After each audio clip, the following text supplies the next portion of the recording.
Os confrontos da Primeira Guerra Mundial se dão no contexto do avanço tecnológico da Segunda Revolução Industrial, e isso vai atingir também os armamentos. E tem um armamento aí que vai mudar a guerra de vez, que é a metralhadora. A metralhadora ela vai fazer com que a guerra evolua da guerra de movimento para a guerra de trincheira. Ela que vai fazer essa mudança. Isso porque agora a gente tem que falar aqui um pouquinho das guerras antes da metralhadora, né? Como é que ela se dava? Aquele famoso mosquetão. Que as tropas iam, aí se encontrava, aí tinha aquela barreira de artilharia para dar o tiro com o mosquetão. Como é que o mosquetão funcionava? Pegava lá a arma, aí botava pólvora, botava outra, aí botava bolinha, aí batia, aí... Então era mais ou menos desse jeito. Mosquetão, aí fazia aquela fumaça doida. Quem já viu o filme aí da Guerra Napoleônica, ou aquele O Patriota, era mais ou menos daquele jeito.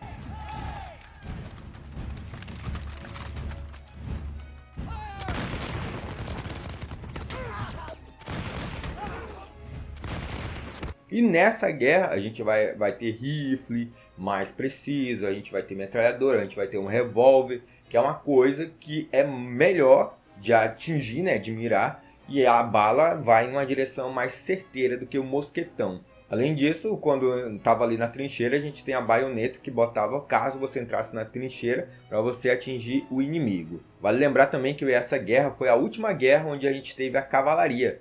No início, a França e também a Alemanha utilizou a cavalaria, tinha regimento de cavalaria, só que quando pegava a metralhadora, armava 3 carinha, pegava 5.000 do cara da cavalaria e matava de vez, porque era 1.000 tiros por minuto, então não dava, né? Então você vinha com a tropa de 5.000 cara, aí armava 3, 4 carinha com a metralhadora, matava todo mundo, não tinha como.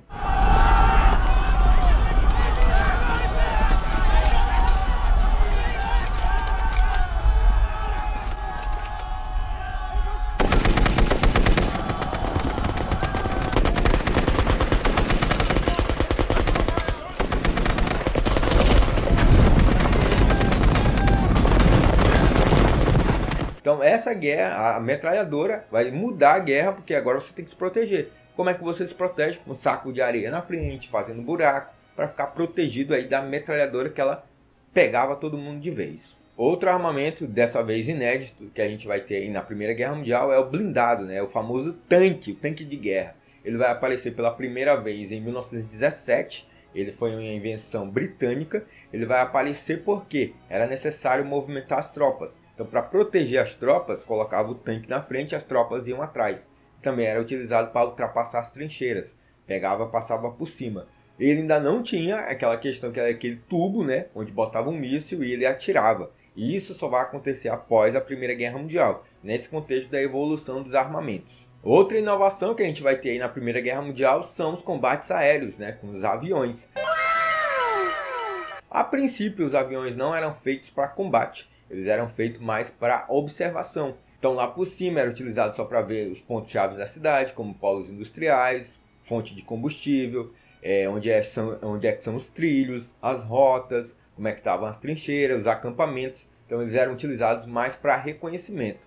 Com o passar da guerra é que as coisas vão mudar. Primeiro a gente vai ter os combates entre os próprios pilotos, que levavam a arminha, aí olhava os caras passando assim e atirava, pou, pou, pou. Então não se dava um combate aéreo muito chiquezão, né? Depois a gente vai ter os bombardeiros, eles pegavam no colo mesmo, levavam a bomba, jogavam lá de cima e tereréu. O dirigível também vai ser utilizado para esse reconhecimento e para bombardeio. A mudança dos combates aéreos vai se dar quando um cara holandês que estava a mando da Alemanha, chamado Anthony Fokker, ele vai fazer uma metralhadora sincronizada com a hélice. Por quê? O avião naquele período, né, tinha aquelas asas assim, aquele 14 bis. Imaginei o 14 bis do Santos Dumont, o inventor do avião. Se você acha que o inventor do avião foram os irmãos estadunidenses, você está muito errado. Então tem que ser patriota, é Santos Dumont. Mas enfim, o avião era aquele lá, com as asinhas assim, 14 bis, né? E tinha a hélice na frente. O problema dos combates aéreos era onde colocar essa arma. Porque se colocasse de um lado, poderia pinar, né? Ele ficar meio troncho e não dava. Aí, esse cara, Anthony Fokker, ele colocou uma metralhadora na hélice. Qual que é o problema? Se você está atirando aqui na frente da hélice, você vai bater na hélice, né? Aí ele fez uma invenção que era o seguinte: tinha a hélice tripla, né? O símbolo da Mercedes. A Mercedes fabricava avião naquele período. Inclusive, ela vai fabricar na Segunda Guerra Mundial, assim como a BMW, que tem um símbolo também como uma hélice de avião rodando. E a da Mercedes é uma hélice parada. Então tinha aquele símbolo triplo, né? Duas aqui e uma aqui em cima.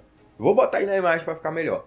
Então, o que ela faz? Ela tem um milissegundo que ela vai passando, uma hélice passa, aí deixa um espaço, aí vem a outra.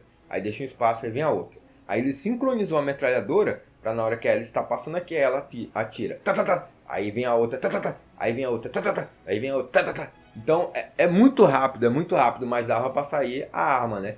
O cara ficar atirando enquanto a hélice vai passando. Deu para entender? Então ele sincronizou para que a metralhadora atirasse enquanto a hélice está passando, deixando o espaço vão.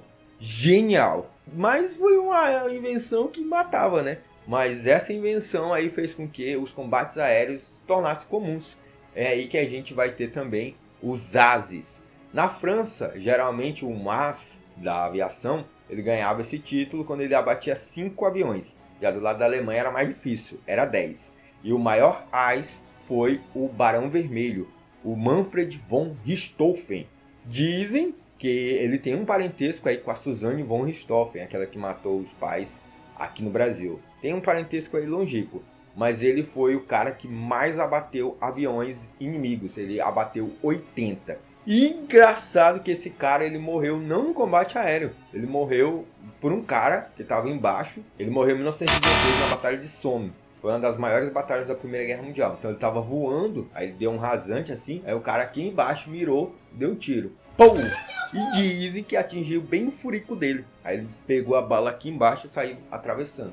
E assim ele morreu lá em 1916. E ficou muito famoso por ser o maior AS da Primeira Guerra Mundial. Outro armamento que a gente vai ter de novidade aí são os submarinos, principalmente do lado alemão, os U-Boot. Eles vão ser utilizados nas batalhas navais, principalmente porque a Inglaterra era a principal marinha do mundo. Então, para combater a Inglaterra, precisava de uma arma surpreendente, como submarinos. Só que antes da guerra iniciar, a Alemanha investiu pesadamente numa marinha de guerra, mas não conseguiu assim confrontar a Inglaterra. Se tivesse investido mais nos submarinos, tinha tido mais resultado. Só que fez mais de navios de combate do que de submarinos. Mas os submarinos fizeram um estrago e fez um estrago principal, que era colocar os Estados Unidos no conflito, mas isso eu vou já falar para vocês. E a maior batalha naval que nós tivemos na Primeira Guerra Mundial foi a Batalha da Jutlândia, que ocorreu em 1916. E por último, não menos importante, outra novidade de armamentos que essa guerra trouxe foram das armas químicas. Então, pela primeira vez, a gente vai ter uma guerra onde as armas químicas vão ser utilizadas, principalmente o gás do cloro, que era muito utilizado. Então, esses gases vão ser utilizados principalmente para tentar tirar os caras da trincheira. Então, vai jogar lá para tentar fazer com que os soldados saíssem da trincheira para invadir melhor. Só que tinha um problema. Como é que enviava esses gases? Porque até naquele período os mísseis ainda não tinham sido feitos.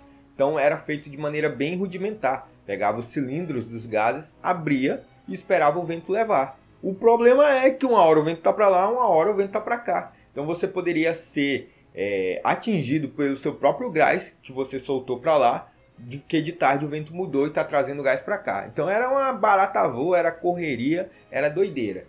Ao longo da guerra é que esses armamentos vão sendo melhorados para tentar ter um alcance maior. E ao final da guerra a gente vai ter um acordo que é de não poder utilizar armas químicas em guerra, pelo estrago que ela fazia. Porém, as nações até hoje utilizam, né? Principalmente quem é bambambam, tipo Estados Unidos, né? Na guerra do Vietnã, usou da torta e direito.